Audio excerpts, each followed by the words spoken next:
বাংলাদেশের ডিজিটাল নিরাপত্তা, অনলাইন ঝুঁকি এবং ই-সেফটি ব্যবস্থাপনা জোরদারে সরকার কাজ করছে। এ লক্ষ্যে জাতীয় নীতিমালার খসড়া প্রণয়নে সংশ্লিষ্টদের মতামত ও পরামর্শ আহ্বান জানিয়েছে তথ্যমন্ত্রী জহিরুদ্দিন স্বপন। সকালে রাজধানীর ইঞ্জিনিয়ার্স ইনস্টিটিউটে ফেক নিউজ মোকাবেলা বিষয়ক এক আলোচনা সভায় এই মন্তব্য করেন তিনি। এ সময় কৃত্রিম বুদ্ধিমত্তা বা এআই এর বিস্তৃত প্রভাব মোকাবেলায় কার্যকর সমাধান ও বাস্তব উদ্যোগ গ্রহণের তাগিদ দেন মন্ত্রী। প্রযুক্তির দ্রুত বিকাশের সঙ্গে তৈরি হওয়া নতুন চ্যালেঞ্জ মোকাবেলায় জাতীয় পর্যায়ে সমন্বিত পরিকল্পনার কথাও তুলে ধরেন তিনি।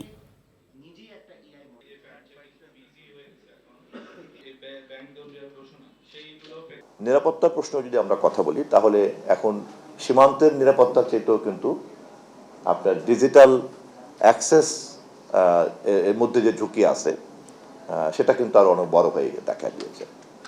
যে সরকারকে এই বিষয়ে আপনারা একটা ন্যাশনাল অ্যাকশন প্ল্যান খসড়া দিতে পারেন এবং সংশ্লিষ্ট মন্ত্রী হিসাবে, দায়িত্বপ্রাপ্ত ব্যক্তি হিসাবে আমি খুব অধীর আগ্রহে এই ধরনের সমস্যার বিশ্লেষণের চাইতেও সমাধানের একটা খসড়া পরিকল্পনার জন্য অপেক্ষা করছি।